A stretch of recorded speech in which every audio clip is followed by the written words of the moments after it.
Welcome into the Buddhist Wisdom Podcast. And today I have my friend Joe Wagner with us. Welcome, Joe. Hi, thanks for having me. Super stoked to have you here. Pleasure. Um, Joe is a unique being in this world, as not only is Joe a, a longtime practitioner and fellow, I guess you could say, explorer of Himalayan Buddhism. But also, Joe does a lot of unique work with Tibetan medicines, all kinds of unique, I guess we could call them like occult substance objects. I don't know. How would you refer to them? I don't know. Alchemical things. That's what Alchem, energetic medicine, this type of stuff. cool, energetic, alchemical medicines for spiritual practice, health, rejuvenation, all that. And so a lot of that derived from Indian and Buddhist, various traditions, Taoism, I think too. So, Hmm. yeah, so I think just in that we could probably talk quite a bit. But to kick it off, I wanted, Joe reminded me today that today is the anniversary of the Parinirvana of Tulku Urgyen Rinpoche, correct? Yeah. Hmm. Yeah, and Tibetan lunar calendar. okay, and the lunar calendar, and yeah, I just thought to kick us off with that. I mean, I think for our listeners, I think would really get a lot out of hearing some of your background as you've had the incredible opportunity to study with some of these great masters who unfortunately aren't with us anymore. Some are with us, but yeah, I thought I'd start us off there with maybe some of your experience in meeting Tulku Urgyen Rinpoche and how your path started. Mm, Um, yeah, sure. Well, thanks for having me. Happy to be here. And yeah, it's fun. This kind of stuff's fun. And especially talking about great beings like Tulku Urgyen Rinpoche. That's really fun. And today does happen to be his the anniversary of his passing in the lunar calendar. He died in 1996. Now it seems like a long time ago. Crazy. Next year, 20 30 it years. does. I was I was still in punk rock bands, staunch agnostic at that point. Well, nothing's changed for you then. That's fine. Yes. Well, I was a Zen student first. I got into Zen when I was in college. I practiced Zen for about 5 years. I eventually wound up in Taiwan. I was teaching English after college and practicing Zen with Shengyen Fasher, the great Chinese master who had moved to Taiwan around the time that Chiang Kai-shek fled the mainland. And I love Zen. I still love Zen, and I still consider myself a little bit of a Zenpa, I guess. But I had always wanted to visit the holy places of the Buddha, especially Bodh Gaya and so forth. And so when my time came up to leave Taiwan, I had been connected to an Englishman, Welshman actually, who had lived in Japan for a long time at a Zen monastery, various Zen monasteries, and had moved to Taiwan to sort of try to seek out the roots of Zen, what was left Mm, of the roots. And because so many masters fled the mainland when Chiang Kai-shek left, so there's mm, still quite a bit of Zen going on in Taiwan, really an amazing place. Anyway, I met this guy, and he had moved to Taiwan maybe 7 or 8 years before I met him, and when I told him that I was going to go to Bodh Gaya and then I was going to go to Kathmandu, another place that had been on my list forever, he said, "Oh, if you're going to be in Kathmandu, you need to meet this Tibetan teacher. His name is Tulku Urgyen Rinpoche." And I was like, not that interested in Tibetan Buddhism. Seems really weird and full of magic and stuff that Zen doesn't really have a lot of to do with. And I was really into my Zen practice and so forth. But he said, "No, you'll meet him." And I kind of resisted. It was interesting. mm, And he finally said, when you meet a Zen master and you sometimes feel like they may know something. And I said, "Oh yeah, I've met a few great beings," and you think, "Oh yeah, they're cool. They know something." He said, "Well, when you meet a Tibetan master, you really know." And mm, his that really impacted me. I carried that with me. So I went to India, went to Bodh Gaya, did various things there, and eventually found myself in Kathmandu. And Steve is the name. He's actually a student of Dzongkar Khyentse and lives in Bhutan for a long time now. mm, But Steve had given me the name of a student of Tulku Urgyen who was a friend of his, a Nepali, who's now quite an amazing master himself. But at the time, he mm, was he was running a hotel, and so he was just being like a practitioner more. And I called that guy and he said, "Oh, your friend of Steve's great. Let's meet." And we met and had a conversation. And I didn't realize it at the time, but I had been hanging on to some questions, that people in Taiwan couldn't answer and Steve didn't know. And I couldn't find the answers in books. And I laid them out before his name is Sridhar Rana. And he knew the answer to everything. I was like, wow, Mm. this guy really got his finger on the pulse. So that intrigued me. And he said, "Oh, you have to meet Tulku Urgyen. There's nobody like that." So uh, we went up to the mountains to do some trekking. And when we came back, they were about to start that annual Rangjung Yeshe seminar, which at that Hmm. time, Chokanima Rinpoche, has Kaning Shedrbling, and he would host the first.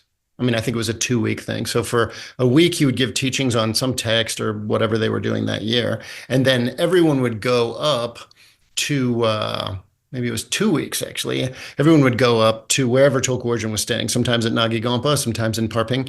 They have a center there, and receive the introduction to the nature of mind, the pointing out instructions as they're called. So I I wasn't at all sure I wanted to attend this thing, but I knew one thing, and that was that I really wanted to buy a statue of the Buddha. I didn't Mm. have a good quality one, and Nepal's full of that stuff. So I found an amazing, beautiful statue of the Buddha made by Siddhi Raj, if any of your listeners know statue making in Nepal. He's like the grandfather of He's all. still around, right? Or his He sons or passed something. away. Yeah, But he's there's a a lineage of him. That's yeah, cousin, brothers, every kind of person. But Siddhi Raj, I found a statue actually made by him, which was I can't believe that was just good fortune. Anyway, I had this beautiful wow. little statue. So I went to see. I knew that there was I don't know where I'd learned this, but there was a way to blessed for the master to bless the statue such that the actual essence of the Buddha was in the statue and it became a true object of veneration after that. And I thought that sounded amazing. So I was like, well, how do I do this? So I thought I'll go see Chokanima. But first I went to see Sridhar Rana and I asked him what I should do. And he said, you should really go see Tulku Urgyen for this. So he gave me the directions and told me who to talk to. And do you want to hear this? It's kind of a long story. I've got Oh, 2 please. minutes. So I give it the super short. If Please. if your listeners are interested, I gave this talk more extensively, and it's available on YouTube, on our Cool. Denver channel and other channels. So anyway, long story short, I showed up, and Rinpoche was staying in Parping at that time, which is of course where Guru Padmasambhava practiced, and at that point, the town of Parping, which is now like almost a small city, was just dirt crossroads, right? Nothing. And so I found a taxi, drove me out there. It took like 35 minutes, a lot different than now, which can easily be 2 hours, because Kathmandu has grown so much. But this is in '93. So I got out there and I had no idea what to do. So I just asked them and they said, "Oh, Tulku Urgyen is up this path or something." So I just walked up this path. There's nothing around, right? And now it's all built up, but at the time it was very quiet. And on the way up, I passed a nun, and I don't speak Tibetan very well now, but I didn't speak any Tibetan then. And I said, "Tulku Urgyen." That's all I knew to say. He was like, "Oh, Tulku Urgyen." And then she kind of took my hand and led me up the path and led me to the place. And I went and I met Andreas Kreshmar, who is a longtime attendant of Tulku Urgyen and super cool guy. And I said, Sridhar Rana sent me to have my statue blessed. And he said, "Well, let's ask Rinpoche." So he leaned in and said to Rinpoche, and he said, "Rinpoche, right this way, you can see him." I went in, and the very instant I saw him, I I I couldn't give rise to thoughts. I was totally Mm. flabbergasted, I think is the best word. I was like, I was sitting there like, I knew I had a kata, that you offer and the statue, but I couldn't do anything. I was just like, just kind of standing there. And Andres like, "It's okay. It's okay." And I kind of came back together. I said what I was interested in. Rinpoche blessed the statue. I left there. It was a very short meeting, maybe 10 minutes or something, very short. And the only thing I could think was I didn't know there was anyone still alive like that. Mm. I didn't know that these beings were still here. You think like, oh, the ancient times and Mahakasyapa and the Buddha himself and so forth, but that's thousands of years ago. But here's like appeared to me as an actual Buddha in physical form, just sitting on his bed, saying mantras with his rosary and just sitting there, totally chill. I got my mind totally blown. So I went down, actually, the best part of the story, I kind of went down, there was like a little bench or something, and I sat down just to try to get myself together. I was kind of sitting there, and this monk came along and spoke a little English, and he said, "Where are you from?" I said, "America." And he kind of looked at me and he kind of pointed toward Rinpoche's room, but I didn't realize what he was doing. He said, "Big city." And I said, "Chicago?" Like, is that what he means? But he was actually saying Siddhi, like Yeah, the yeah, power of the Lama, right? And then I kind of realized what he was saying. I was like, "Oh, they know." And so it was kind of I didn't know what to do. It lasted, that sort of state of affairs lasted for more than 24 hours. Like, I was yeah. completely, I couldn't believe it. And from then on, I thought, well, I just have to do whatever I can to learn what these guys know and see what I can do. So that's how it started for me with Vajrayana. I mean, I never gave up Yeah. my love of Zen, but in my experience in Zen, there's nobody like the Tibetans, especially those old timers grew up in Tibet and did all the retreat and stuff. Those guys are really special, and women too, obviously. Yeah, wonderful.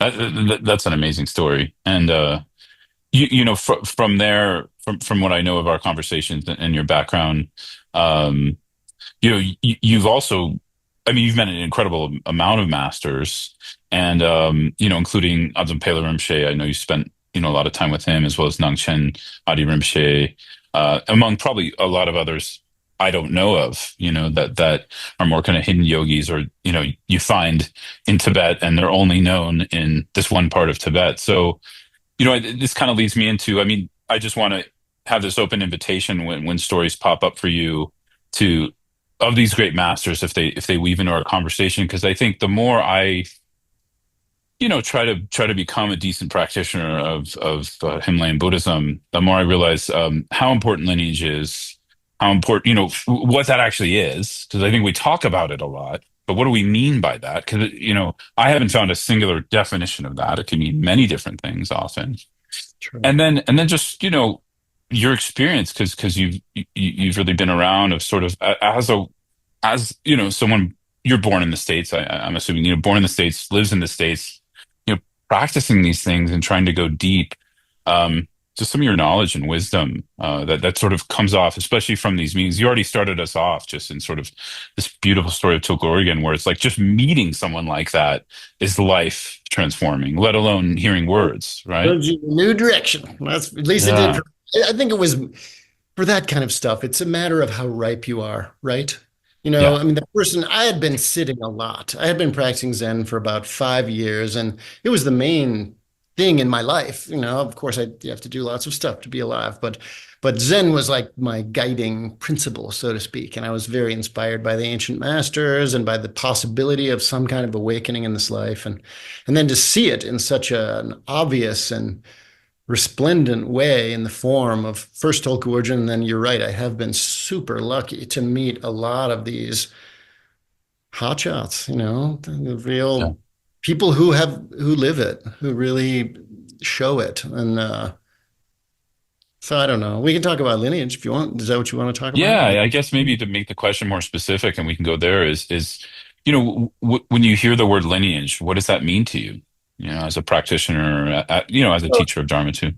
I understand. It seems to me that lineage primarily, in its outer definition, refers to just the hand down of the insight primarily, right? Which was actually one of the main things I liked about Zen, because supposedly the Buddha held the flower and Mahakasyapa saw it, and he was the only one who kind of got it. He dug Mm. it. Right?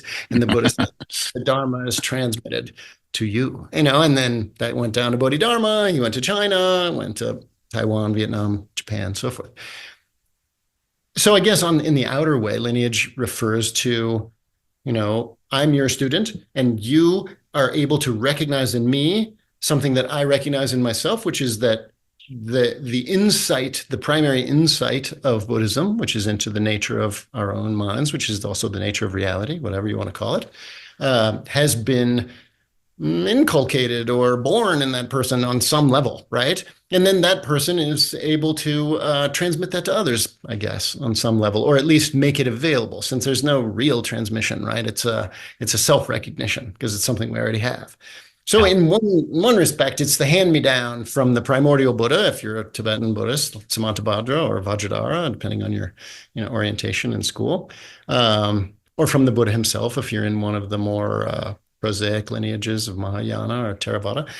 That's what lineage seems to mean generally. But when I think about lineage, I think about what are we actually doing? What is the purpose of Buddhism, so to speak? We could say in a general sense, it's about ending suffering, it's about getting off the wheel of rebirth, whatever.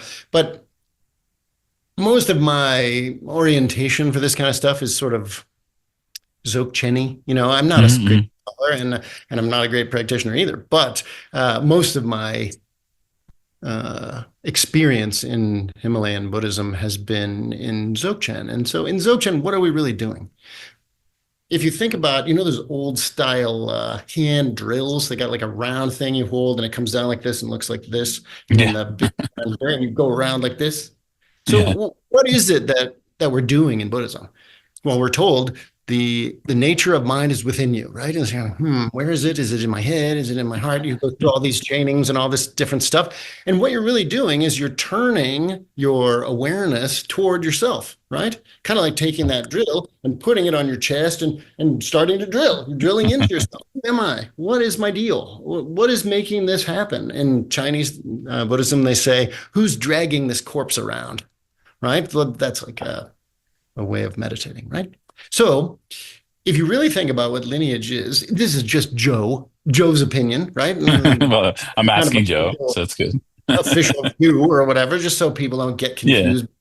This crazy Joe and what Buddhism says. It's not what Buddhism says, but it seems to me, if we talk about the lineage masters, let's say someone like Jigme Lingpa, right, who he had was tremendously motivated by the possibility of freedom and met in a vision Longchenpa, right? And how did he do that? By drilling into himself. Mm. And when he met Longchenpa, who was, several hundred years, almost 450 years earlier, what he saw in Longchenpa was not Longchenpa, right? It's the whole that Longchenpa had made in himself. That Mm. through that you can see the previous master's whole, all the way back to Samantabhadra. So what we're really doing, what lineage seems to mean to me, is to drill this hole through ourselves, so to speak, such that we come into contact with what is absolutely real, which is, the nature of reality. And having done that, we realize, this is the same as what my teacher has, the same as what that person's teacher has, and all the way back. So you're kind of like looking through this tube made out of all these holes in all these masters. And that, the primordial essence, so to speak, is kind of flowing through there. Another analogy would be like you've got a hose and you've got the spigot on your house and you're screwing your hose onto that. And then your Yeah. student is screwing their hose onto yours and the water can keep flowing. So that's what it seems to mean to me. The living insight into who we really are beyond body, beyond mind, and so forth, that's still alive in Tibetan Buddhism. It's alive in other forms too, but especially in the Vajrayana, it's really still here. The water from the source is still coming out. And so lineage is about seeing in that person the primordial, beyond their personality, beyond their tendencies. Sometimes their personalities are amazing and hilarious and fantastic and full of joy. And sometimes they're scumbags and weirdos. But you have the faith. If you see the whole, then you can screw onto that. And then that will flow through you. And that's what it seems to mean to me. Ultimately, because it's not so Yeah. much about like, I have this piece of paper of such a person who said this. And like, this is what so many people get into, right? But I personally don't know of how important that is. Yeah. Well said. That is such a beautiful analogy. I love that analogy. You're hooking up to the pipe, so to speak, and carving out that hole. We have time. I'd love to get into what that hole means to you, but maybe we can do that a little bit later. Just to relate it, because often I'm you run Denver Dzogchen, you're the main teacher at Denver Dzogchen, and we can, I want to talk about that also a little bit later. But I'm imagining you run into all kinds of practitioners at all levels, and I'm guessing mostly people, Americans, mostly people born in the West. trying to grok this. And, myself just over, the last, I don't know, 23, 24 years, just trying to connect with, what you're talking about, trying to not only understand that, but of course, trying to transform. I found it incredibly challenging at times, as well as, what gets in the way of that, me mostly, and so I kind of wanted to ask you, my question initially was, what do you think the enemy of what you just described is? But maybe I want to make it more specific to both what you've experienced as a Westerner and some of our traits that are, maybe wholesome and help us, and some of our traits that maybe work against us in connecting to Vajrayana lineage and Dzogchen lineage specifically. Um, I'm no authority on students in the West. I can just give my opinion, I guess. Tibetans in Tibet, I've been lucky to spend quite a bit of time in Tibet, in spite of the Chinese influence there. And if you if you go to Calm, seems to be the best place. I mean, that's where most of the teachers that I've been able to study with live, and not as many Chinese there, and more spread out and so forth. You realize the Tibetans are extremely simple people. They're very earthy. That's I think why they've made such a big hit in the West. You know, they're easy, to like, they're cool. You know, they're fun and they're tough and they're hard. They're like animals. You know, they're outside a lot, kind of like just cool people. But they don't have a lot going on in their minds. They're not intellectuals mostly. Of course, Mm, anyone who receives an education. So I say the biggest difference, so to speak, would be that even the most educated, traditionally educated Tibetans, their education system is very different from ours. Western education has a lot to do with it really is the inculcation of scientific materialism into the person's personality. And I think anybody who went to school anywhere, Europe, South America, here, it doesn't matter, has this worldview as their base. The Tibetans don't have that. And as a result, they don't have to overturn this kind of hard science view of things, which I think does get in the way of a lot of people being willing to try. Because what is mm, practice? Practice is just trying, right? You're trying, we as practitioners are spiritual experimentalists, right? We're getting teachings from Tibetans, but we're not Tibetan. I do my practices mostly in English. So, which it has to be that way, right? Just like the Tibetans didn't do it in Udyanese, right? They did it in Tibetan, right? So I don't feel bad about that. I think it's good. It's necessary. But when you're filtering these things, it becomes part of your deal. The Tibetans don't care if you do the practice or not, so to speak, right? We're not going to, in almost any case, is a Westerner going to become like an important lineage holder. You know, we see that yeah, only, I mean, yeah, there are very few. And even the ones who are more small time than it is like the Tibetans are not receiving empowerments from Westerners, hardly ever, for yeah. instance, right? Their lineage is still strong, and it's a lot about family and a lot about nepotism and stuff. Some good, some not so good. Main thing, keep it going, right? And I'm up for that. For Westerners, we have to interpret these things and we have to figure out how can I apply this to my life. You know, you actually, if you have a conversation with a Tibetan Lama in Tibet, someone who's not very familiar with Westerners, and you start to describe your life, their eyes get bigger and bigger. They're like, how can you handle that? You know, you just described like the insurance situation. I just saw the doctor yesterday. I swear I had to fill out like 25 forms just to see the doctor. And that's just one thing. And it's all done online or on your phone. The Tibetans, their lives are very simple, right? And I think that in general, the teachings work better if your mind is not busy, not as busy. So we have a lot to overcome. Uh, Mm, but I don't have any Tibetan students, so I have no idea how they respond. Maybe they don't respond well. I have no idea. But for Westerners, we have to. I'm not much of a teacher, but as a teacher, you're kind of trying to get them to see the magic in it. Because once they see the possibility, see the magic, see the potential freedom, whatever you want to call that, then they're more apt to do the work. And the work is about quieting down the mind, looking behind the mind, the various things, and all the practices are all based on more clarity. And if your mind is crazy busy, then hey, maybe a year or two of shamatha will really help you. I got that fortunately in Zen, so I didn't have to do it in Vajrayana as much. But most Westerners, they don't have a lot of background in mental stillness, right? That's not encouraged in our world at all. In fact, you would be labeled as a special needs kid if you were in school meditating all the time, right? Or a general weirdo. That's not necessarily good.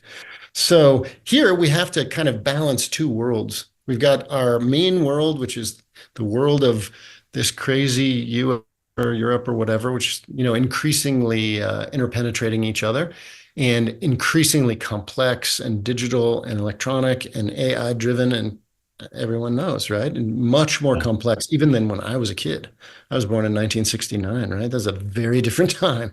Now I mean, I have nephews and stuff, and they live in a different way. They're much more plugged in, and that's as good and bad. I don't know. So some of it is the process of getting them to see that there's something beyond this world. Because isn't that the promise of Buddhism, right? The statement of the Buddha was that you cannot fix samsara. So that's maybe the thing that Westerners really have to get on some level. They have to dig this. If they can, then they're more willing to do some of the work, whether it's the Nundro or whatever, that can help to clear a space in which the real essence of the teachings can be born, so to speak, or can be recognized, maybe. Yeah. Yeah.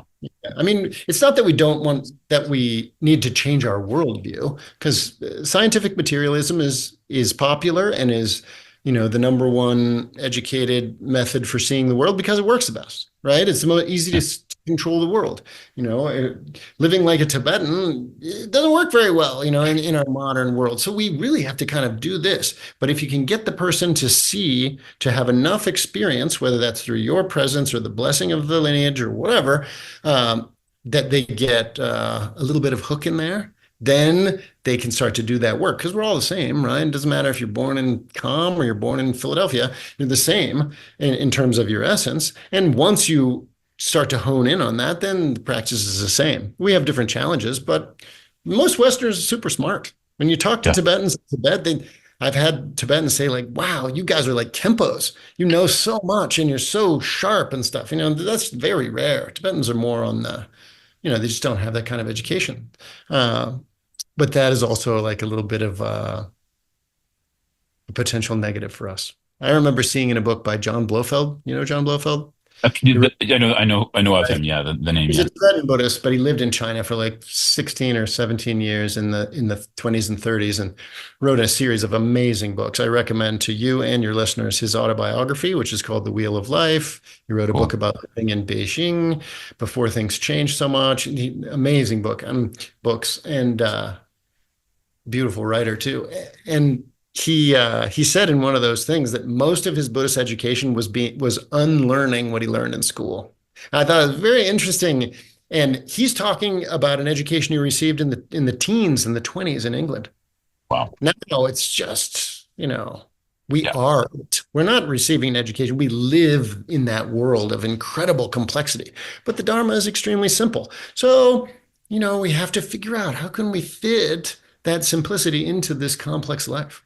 And I think that's the main challenge or whatever we have to work with. Yeah, beautiful. No, very well said.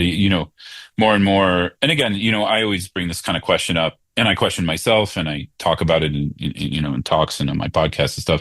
Not as a way to criticize us and or our way of life, but just to, I see the Dharma as I'm hearing, you as well. It's both a way to understand our underlying nature and how to uncover that and uncover freedom essentially. But in order to do that, we also have to understand and diagnose our predicament accurately, you know, Mm, both the absolutely. samsaric predicament, like what you talked about, the human predicament, and then I would say, cultural ones and social ones. And I think, it always triggered, because you mentioned two of them already, this just Trungpa Rinpoche, how dead on he was about many things and tried to work with us, while he was alive to help us both use our strengths and work with our weaknesses. And he mentions these three things that defined Western society. You mentioned two: materialism, speed, and aggression.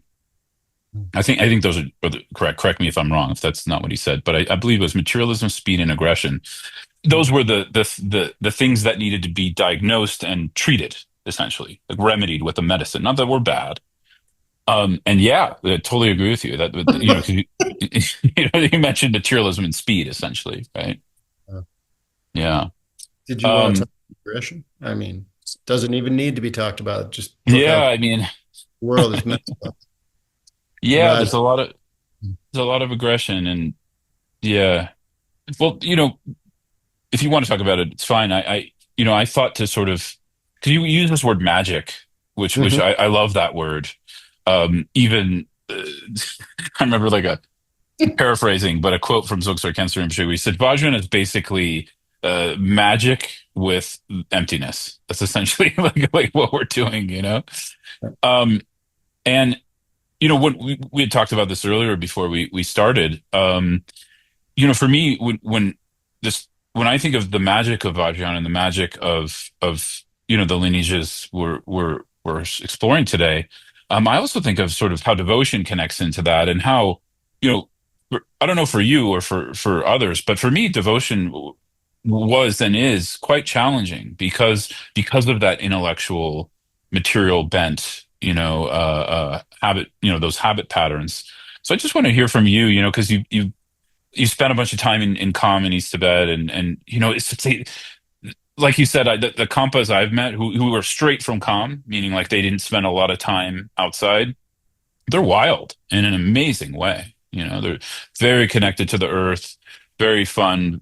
Open. I don't want to generalize, say everybody, but you name something that I've experienced too, and in that I also see devotion. It's just in their blood. So what does Mm. devotion kind of mean to you and how have you both experienced it from others, your teachers, and in your own practice? I'm happy to talk about devotion. It's one of my favorite things. But first, I want to tell a story I heard from Yeah. Kungadawa. Did you ever meet Kungadawa? No, Richard no. Arthur.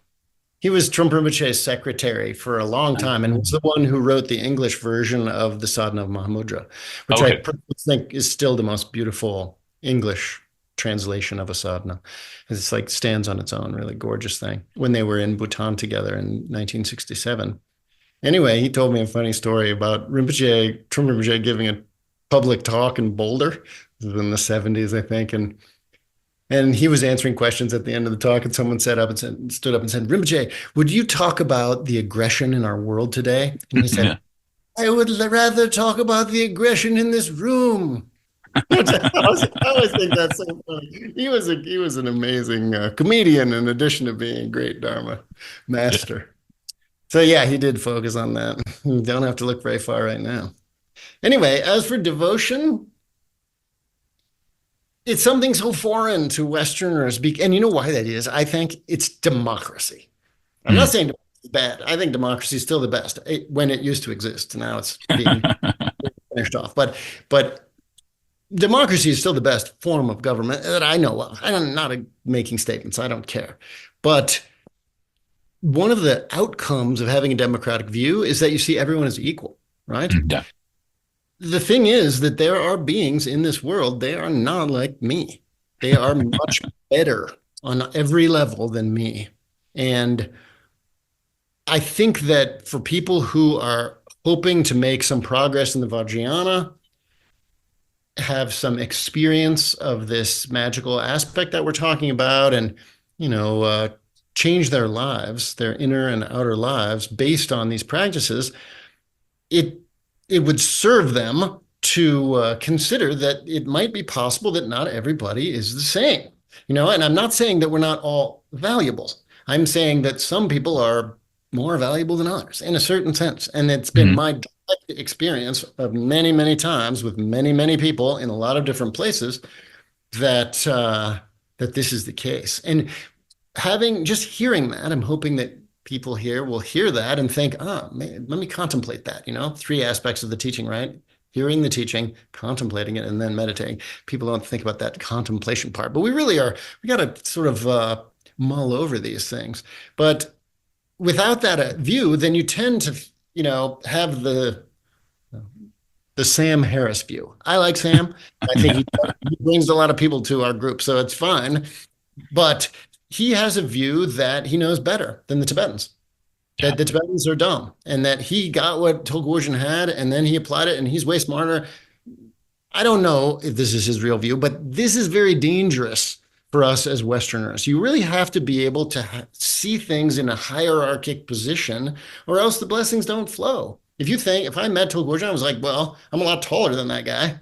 Then, and so we must be about the same. I think this is a very weak position to start off on. We really have Yeah. to see that these beings have aimed their entire experience, many times, at least for the old time lamas, when they're recognized as Tulku was very young, their entire life, and sometimes that's 60 or 70 years. Tulku Urgyen was recognized, he's 7 or 8 years old, and all his family were made out of masters, and direct lineage of Chogyur Lingpa. His grandmother was Chogyur Lingpa's daughter, and all this stuff. When you live in that kind of world, you automatically see the teachers as like, wow. And if you have that ability to see them, and I think that's something we have to work on as Westerners, then it's possible to really learn something.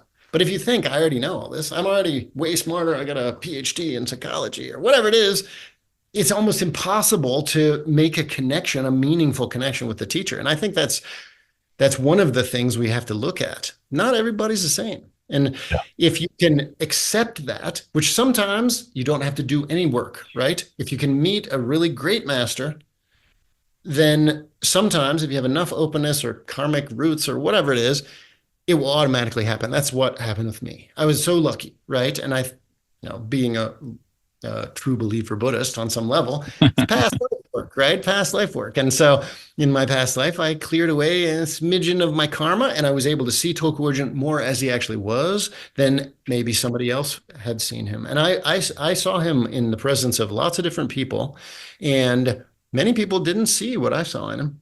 Just Mm. how it was. It wasn't like he had light shooting out of his body or something. I have seen that, but that's pretty rare. And it also depends on the view of the students. So I think the first thing is to contemplate whether or not these practices actually lead to people being amazing. Like, and in our world these days, they're very, very few. Most of the lamas, they seem like us, right? Some of them have university educations, very, very smart. What are they doing with their time? You mentioned Dzongkar Khyentse. What's he doing? He's making movies. He's running around the world. He's a real master. I think he's great. But if you look at him compared to my brother, who's a consultant, they do the same thing. They fly around in business class. They talk to people who have a lot of power and a lot of money. They have a lot of energy flowing through their lives in the form of money and ability to control people's interests. And it looks just like us. That's harder sometimes to see in those teachers who look so much like us, this special quality. The old Mm. timers do anything, right? You meet Tulku Urgyen on a Tuesday, he's sitting there. You meet him on a Friday, he's still sitting there, right? Most of their life was about retreat. And as a result of that, they really like give off the blessings. So Yeah. if you're trying to get into this, it's probably worth making a trip and trying to see some amazing people. I think Rabjam Rinpoche is incredible. Yeah. The blessings are pouring off of him. He was here last year, I think, or a year and a half ago, and he told me personally that he not one week goes by when he doesn't dream of Khyentse Rinpoche. Khyentse Rinpoche encouraging him, telling him, yeah, make sure you do this, and every week. Think about that. Wow. He's sort of the primary lineage holder of Khyentse Rinpoche, Dilgo Khyentse. And even though Rabjam Rinpoche is, he's 61 or something, he's young, and he lives very much in our world, still in his presence, you think, wow, what is that? It's almost like a block of dry ice. If you have a block of dry ice on the table, you can see the carbon dioxide just boiling off of it, sublimating off of it. And it's like that. You can really feel it. It's like, wow, what is that? Amazing. We just had Yeah. actually Adzum Gyaltse Rinpoche here, who's sort of second in charge at Sechen. He's even younger than I am. He must be 44 or something. And an incarnation of the elder son of Adzum Drukpa, for your listeners who don't know him. And he had just come, I mean, like 3 weeks before, from giving the reading transmission for the whole of the Rinchen Terzo in Bhutan to like 10,000 people, right?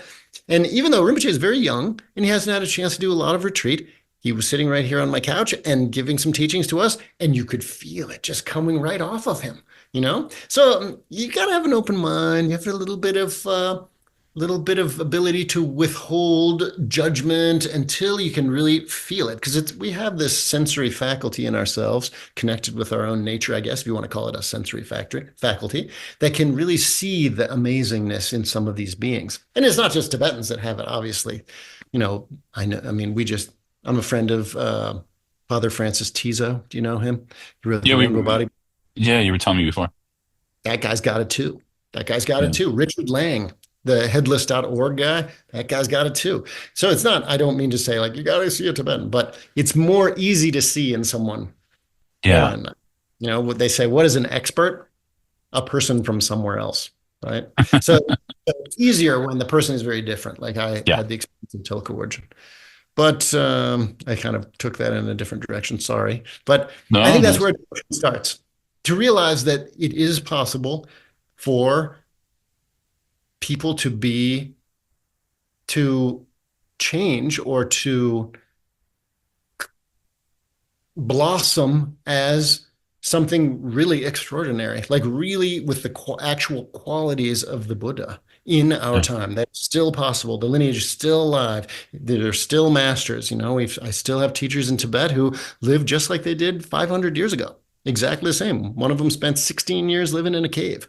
So and that's not like a fancy cave. That's a cave that had no door. Like Yeah. I've been in these caves, and it's still alive. So if we have that openness and we make aspiration prayers, may I meet my karmically destined Lama, my Terapleki Lama, someone we have a connection with, you can see this. And that's what it really takes. Because without that, it's a crapshoot. It's an experiment, right? You're just kind of like, well, they say to meditate. I'm going to try to do it. But, this is dumb to use a mala, or this is stupid to make prostrations. I'm not bowing down to anyone. Without that, if you have that kind of attitude, Vajrayana is not going to work very well.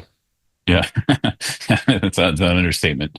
Yeah, and I think just to layer in something quickly, I think that partly I see, you're mentioning hubris. That's kind of what you're talking about, just sort of the hubris of, I don't you know, even mean it like that. I don't mean it, and I apologize for my comments about Sam Harris. I don't even know Sam personally. But just that attitude of we know best. We can take a little bit of this, we can take a little bit of that. I don't know how well that works. You really have yeah, to sort of say, like, I don't know anything, right? As Sung Sanim, the great Korean Zen master, said, only don't know. You really have to have this beginner mind, like Suzuki Roshi talked about, yeah, when to really be able to get something out of this lineage. Seems.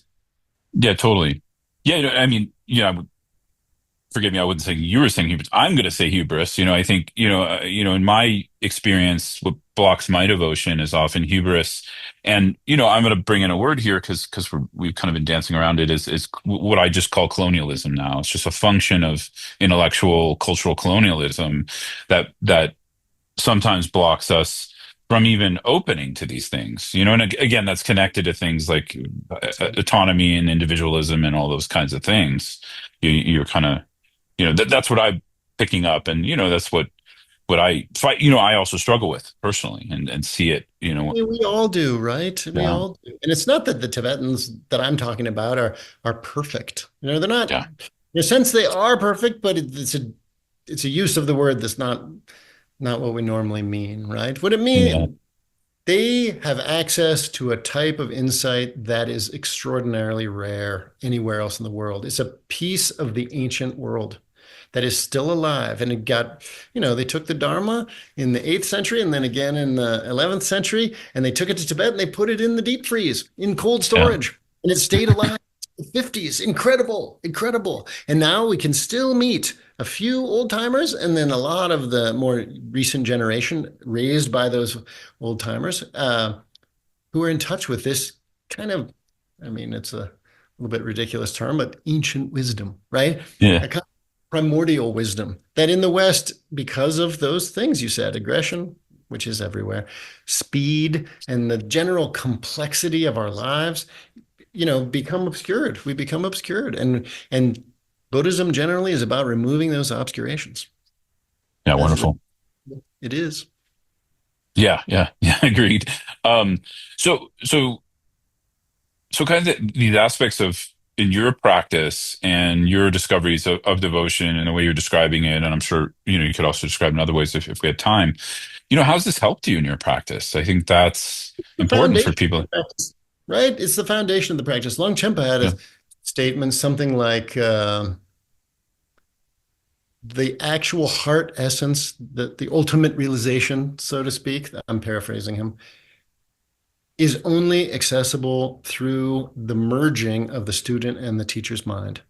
Any other method should be seen as delusion, something like mm, that. And I think this is absolutely true. I know people who are far along in their Dzogchen practice who do not believe this, but this is the teaching as it is given in Tibet.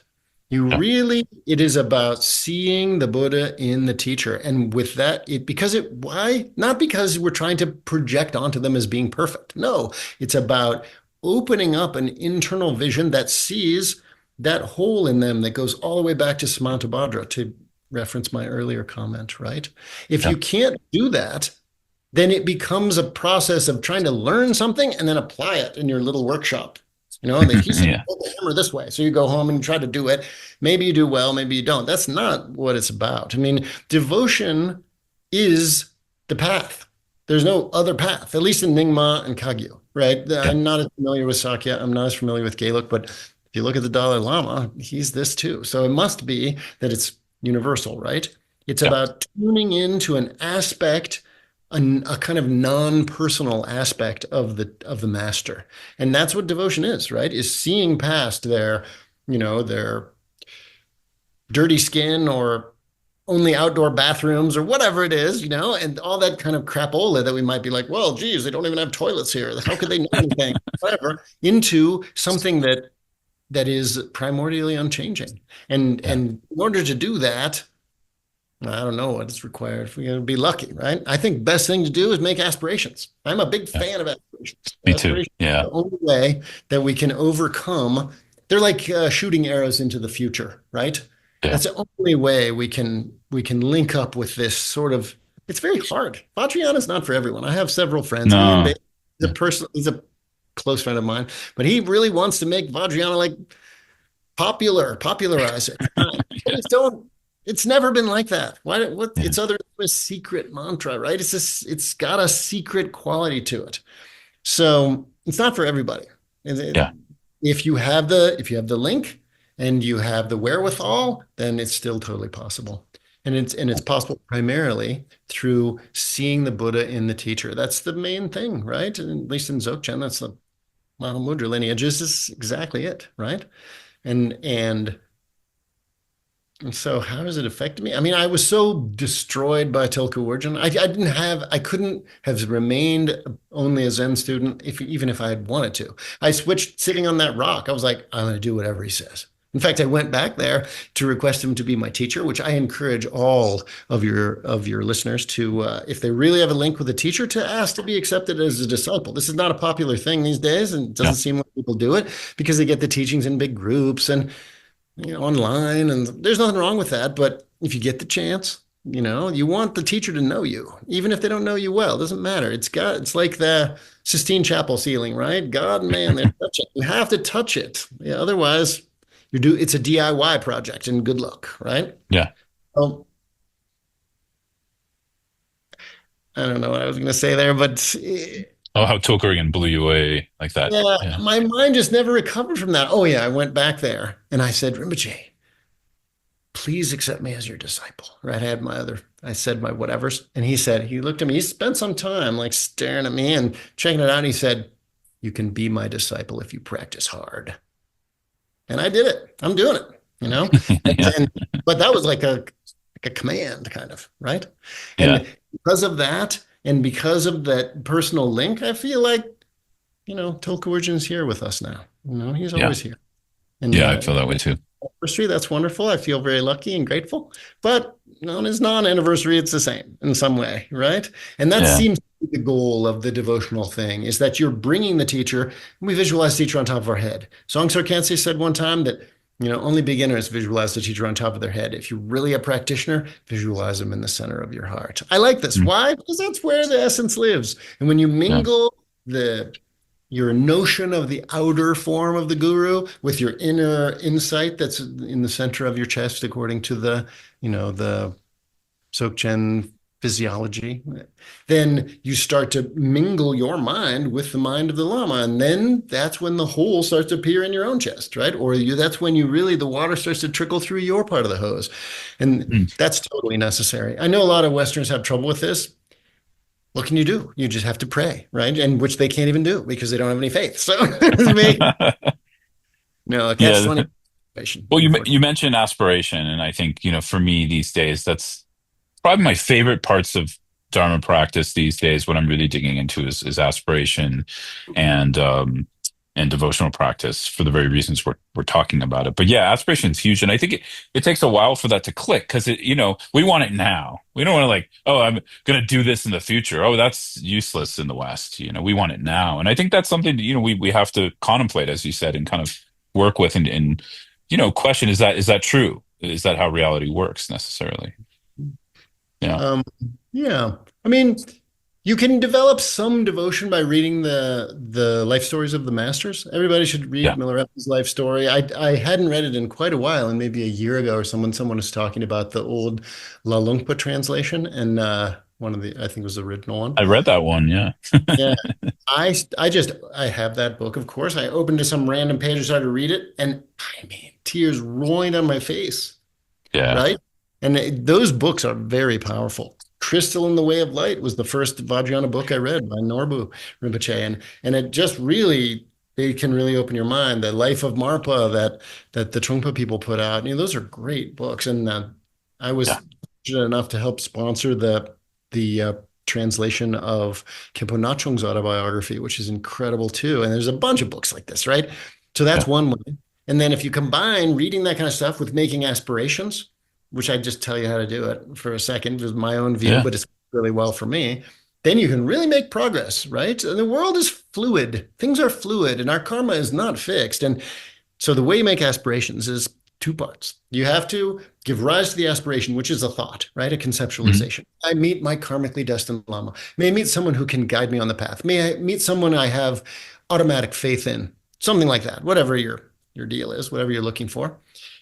That's like knocking the arrow on the bowstring and pulling the bow back. If that's all you Mm. do, then it's like you just let it down and put it down. There's no arrow in the air. So what you have to do, this has been my personal experience, you make the aspiration, may I meet my karmically destined Lama, and then don't do anything.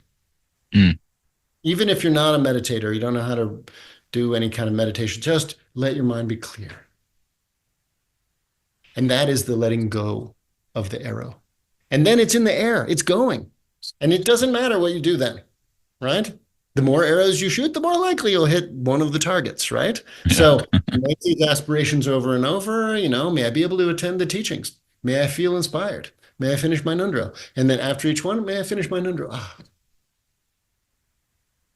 Then it's in the air. This really works. And it works Yeah, also that's for great. things too, but we're not talking worldly here. Really, that's important. Most people that make aspirations just think, "May I do this," and then Yeah.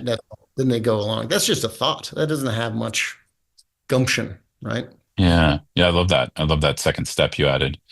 Um, it's okay to just shift gears here. So, because I wanted to touch on this a little bit because, from our kind of personal conversations, I know you are a I don't know how to call it, staunch practitioner, interested, serious practitioner of also the path of means in Vajrayana. And it's, Yeah. yeah, yeah. And so I thought, well, my first question, it's kind of a two-parter. The first one is like, you know, how, for you, how do these lineages of Dzogchen and Vajrayana connect? That's the Mm. first question. And then the second is sort of, how does the path of means, first of all, what is that? And then how does that help us in our nature of mind practice as well as just Dharma practice in general? It depends on your orientation. So, um, What was the first part? There's the path means. What was Like how does the Oh, Vajrayana lineage and Vajrayana and Dzogchen lineage Dzogchen. Yeah, connect, I right? know that some people think that Dzogchen is totally separate from Vajrayana. I think this is absurd. This is not the view of Tulku Urgyen, and totally wrong view. Uh, so yeah, some of your listeners will be like, "That's not what Malcolm says." I know Malcolm and I have had a lot of discussions about this. I personally think that Vajrayana is like a tree or something. And the final flowering, the fruit of it is at the very top, and that's Dzogchen. So you need to do these Vajrayana things. Why? Because otherwise we have absolutely no grounding for our practice. I don't know a single teacher, except Norbu Rinpoche did this some, but he wasn't a main teacher of mine, so I don't know. But in general, I think works a lot better to practice Dzogchen within the context of Vajrayana. It's part of Vajrayana, right? Dzogchen, it was developed in Tibet, and it grew out of a deeper and deeper understanding of the Mahayana. All these things are the same. All the Buddhist teachings are the same, right? We aim it because there's a little bit of Dzogchen chauvinism or Dzogchen self-selling, where you say, oh, Theravada, oh, then, there's the Shravakayana, then, oh, Mahayana, these are down here. Then we got all these other special tantric yanas, and the totally top one is Dzogchen. We're the best. We're the best. I'm not saying that at all. All I'm saying is, if you don't have the context of Vajrayana, there's no opportunity because realization only comes about three things: clearing away obscurations, gathering accumulation of merit and wisdom, and receiving the blessings. You can receive the blessings all the time and get nowhere. Why? Because the lamas are always giving the blessings. They see everybody the same. You want to see that? You look at Garshan Rinpoche. He doesn't Yeah. love some people and dislike other people. He loves everyone the same. And he and Adi Rinpoche, they were in prison together. Adi Rinpoche, Tulku Urgyen, they were friends when they were young. This is all the same, right? This and they're all in the context of Vajrayana, right? The radiation of the blessings of the master is always coming, but we're so obscured. We got so many thoughts, we got so many plans and ideas and stuff. We just can't feel it. So we need a method for purifying that, and that's what Vajrayana is really good about. So that's about Vajrayana, Dzogchen. I think they're inseparable. I Yeah. mean, I know that many people, it's very easy for the Dzogchen thing to turn completely conceptual. You read some of these Neo-Advaita books and stuff, and very dangerous. I think that get these very subtle concepts going on. Those can be hard to eradicate, but you can't have concepts if you do actual Dzogchen practices. It destroys concepts. So Yeah. that's about that. Yeah. Good. Thank you. Regard to the path of means, well, most people need support for their Dzogchen practice.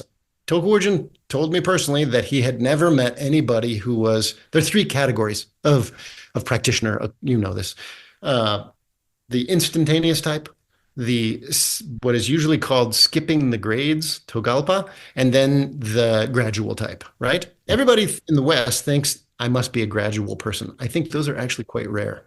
This is the kind of person You mean the that instantaneous? They think they're no, in. I mean gradual first. Hold on. Oh, I okay. know. I know. Yeah. Hold on. Just No, I I got a think a bunch of lot of ideas. people want to go right to Dzogchen and they think they're I instantaneous, mean, but yeah. Tulku Urgyen said he had never met anyone who was the instantaneous type.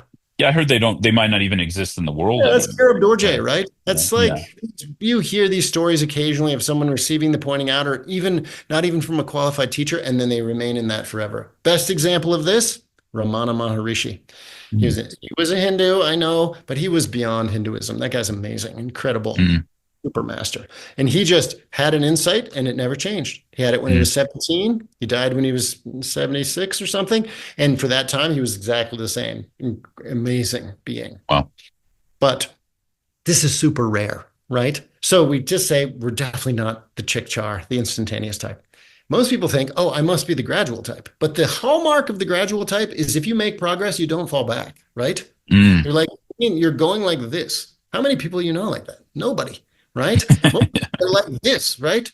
So that's why I always use the definition of the it's not they say the term in Tibetan is togalpa, to leap around, right? Mm.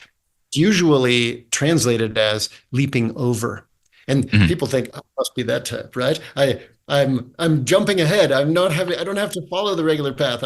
But what it really means, according to Eric Drew, who's one of my friends and an amazing dude in his own self, it means more like skipping around. So sometimes extremely high level understanding appears in the mind of even an ordinary person like me. You feel like, Mm. wow, I'm really getting it. And then 2 days later, you're like, what was that I got? We're going like this. But I think that most people these days, they're definitely not the instantaneous type, nor are they really the gradual type. People don't have the patience to do that. Mm. Right? We're skipping around. So, in order to help stabilize our insight, which we receive in the context of relationship with a teacher of some kind, we have what's called the path of means, right? It isn't only about just meditating on the nature of mind. Most people can't sustain it. They don't have enough merit to sustain that insight so it starts to really transform you. So you have to use methods, right? And the path of means consists of in Nyingma, it's a helper. In Kagyu and the Sarma schools, mostly, it's the actual path. You practice tumo, right? Inner heat practice to control the pranic energy and bring it into the central channel. And when that happens, then you have a non-conceptual experience, and the master can point out the nature of mind based on that. But who has the wherewithal to do enough tumo, right? Or enough exercise, chokur, the jumping around exercises and stuff, this kind of thing. So in Nyingma, it's usually used as a sort of a support. It has two aspects, right? Geksel and Bokdun. Geksel means to remove obstacles, wrong views and blockages in our channels and whatever. And Bokdun means to enhance the practice. So usually the path of means is about that, and it Mm. consists of all the yogic stuff from sleep yoga and dream yoga and the physical exercises and breath holding and all that business. There's a whole bunch of Yeah. stuff. Sexual is where that is and that kind of thing. Is Yeah. that And oh yeah, yeah. And just to be clear to the listener, that's all part of the Vajrayana path, as all this stuff? both I mean, the in, Tibetan path is massive. You can do yeah, anything. They got everything. yeah, What is yeah. Tantra? I mean, if you think about it, it's a Tantra. Tantra means continuity, Yeah. continuity of the practice into all aspects of life, every aspect, right? And so even sleep, right? Something you would think like, well, if you're going to take a break from your life, it's when you're asleep. Even they got methods for bringing that on the path. Everything. I This is how lazy I am. I think, oh man, now I got to practice in my sleep. I wanted a break. I wanted to just be in ignorance for 8 hours. Yeah, Um, anyways, so I guess I know we're kind of at time, but for you, this, yeah, you kind of said it because the removing obstructions, enhancing, that's how we use it generally in the Nyingma tradition. Um, for you personally, kind of like these how have they come alive for you, or what's your kind of relationship to them, which I'm sure is multifaceted, the path of means. I love yoga. I'm a Yeah. yogi, right? I'm a yogin. So I love yoga. I love hatha style Indian yoga. I love Tibetan yoga. I do that stuff every day and have for a long time. How has it affected me? Well, it certainly clears away thoughts, I mean, it makes you have less thoughts, which makes Mm, meditation easier. And you're not as driven by your thoughts. You don't have to worry about that as much. It also makes your body incredibly supple and makes your life a lot easier. My only goal as I get older, I like athletics, so I do a lot of sports and stuff. But my only real goal with working out, which I suppose this stuff would all be in that mm, context, um, my only goal is to maintain my physical well-being and my ability to forget my body. I like mm, to sit.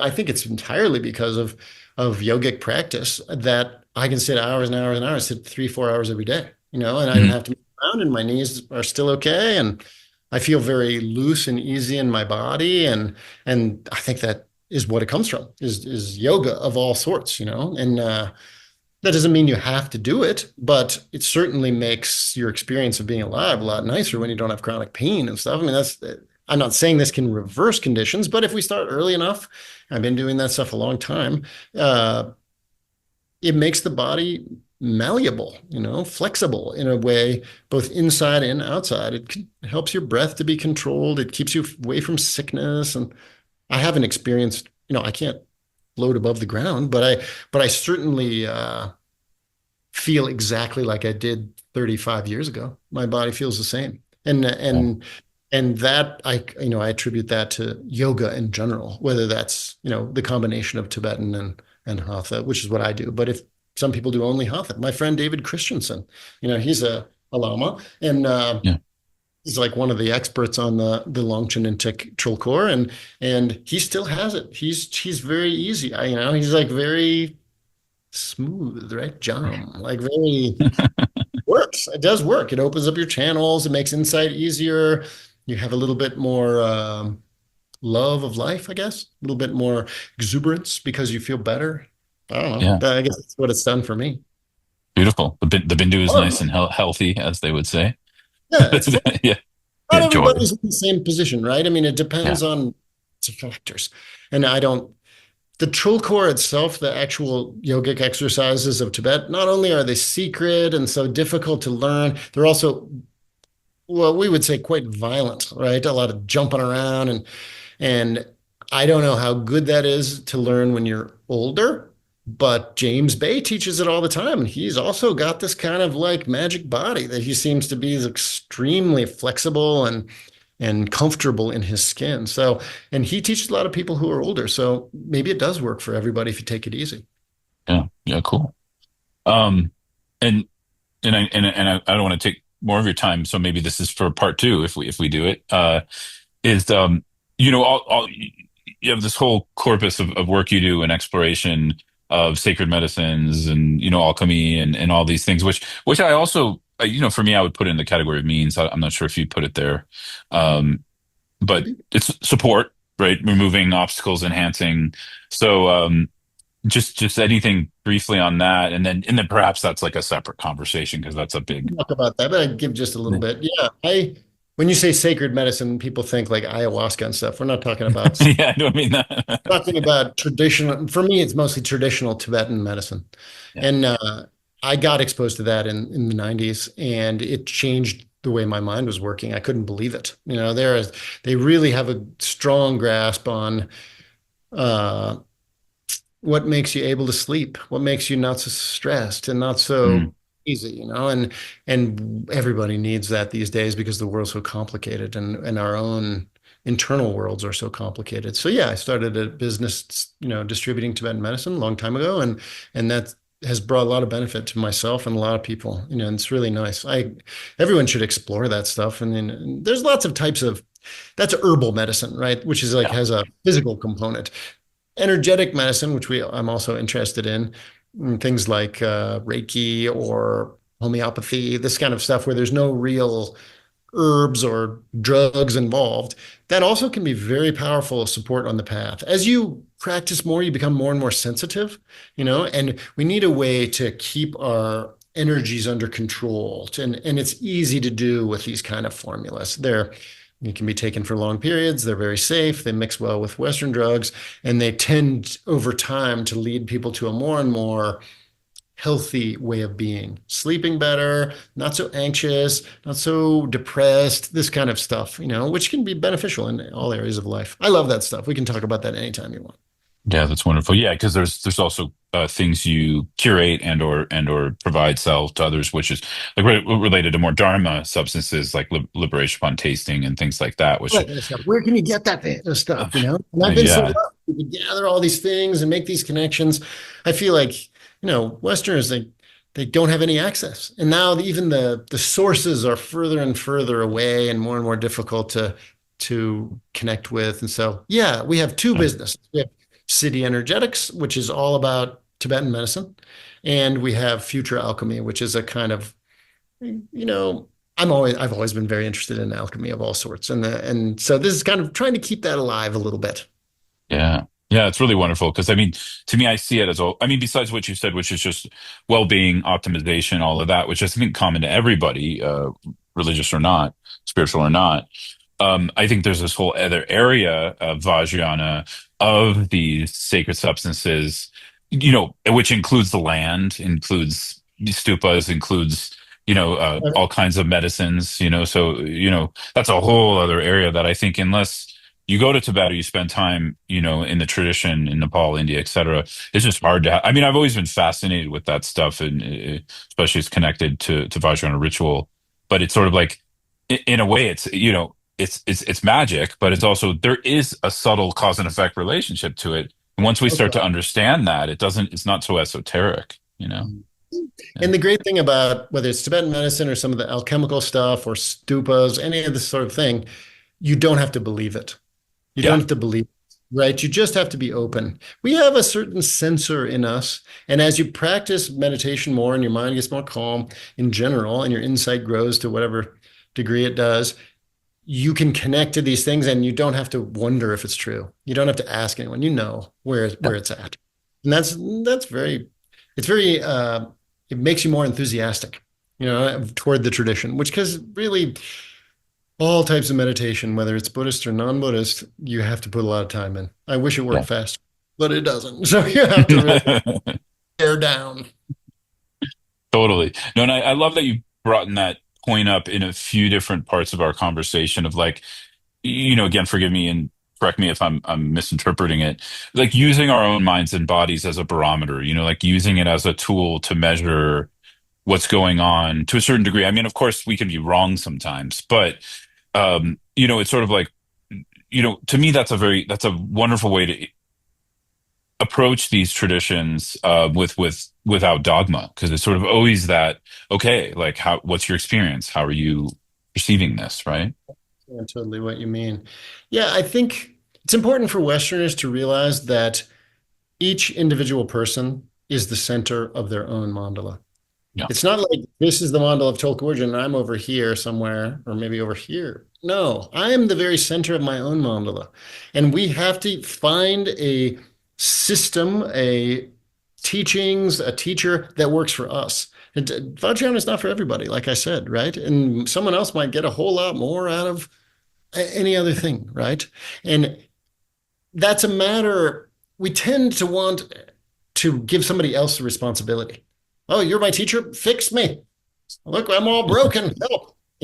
This doesn't work, right? It's really that Yeah. the teacher might show the way. They might give you some blessing or some instruction or something, but then it's up to you to do it, to be with it, to inculcate it, to imbibe it at your deepest level. And we got to remember, we're the center of the mandala. Buddhism is only about one person, and it's you, right? Yeah. It's not about some master in the past. Who cares about them, right? It's me. My experience of suffering needs to be liberated, not somebody else. And so I think when we see it that way, then we're more open minded. Realize like, whoa, I'm the responsible party here, so I'm gonna have to try. You know, Yeah. but it's fun. Beautiful. Yeah, I love it. And I think that's a great place to end, unless there's anything we missed that you want to chat about. And again, it's fun. I like this kind of thing. Yeah, me too. That's what it's all about. Sharing, just sharing these things. And, I'm sure people listen to this podcast who just come in at many different vantage points. And I know they're going to find your experience and your shares useful. So just a big thank you for that. Where can people find you? We already mentioned a few things, but there's Denver's Ocean, right? DenverZochen.com. That's like the working title of our little thing. We have a group that meets every Wednesday that's open to the public. And if you're in Denver, you're certainly welcome. It's at a yoga studio here. You can contact me. We have a Tuesday night group that's been meeting since 2002, I think, and meet every week. That's for people who are practitioners, like who are into it. Yeah. It's not a big group, but yeah, maybe 50 people. And that's happening. And we've got a lot of projects. Yedharma.com is like our stupa, overturn these terrible circumstances that are supposed to be coming in the near future. We put like 1,400 stupas all over the world. And we're working on this kind of thing. There's a lot of things. But yeah, if you look at Denver's Oakchen or Yedharma.com or City Energetics, Future Alchemy, those are all, maybe you put them in the notes for the Yeah, podcast. I'll put them in the notes. Yeah. Yeah. Perfect. Yeah, wonderful. And yeah, and unfortunately, my Bimala, which is one of Joe's probably most popular products at City Energetics, which really helps with lung issues and sleep and stuff, anxiety. It got stuck in Mexican customs, so it got turned back. So now I have to. I'll get it, but I can attest. These things are powerful when especially just the speediness we deal with. A lot of the medicines are just great for that. Yeah. Yeah. Anyway, thanks for having me. It was fun. Thanks, Joe. You're awesome as usual, man. Thank you so much. Okay. Take care.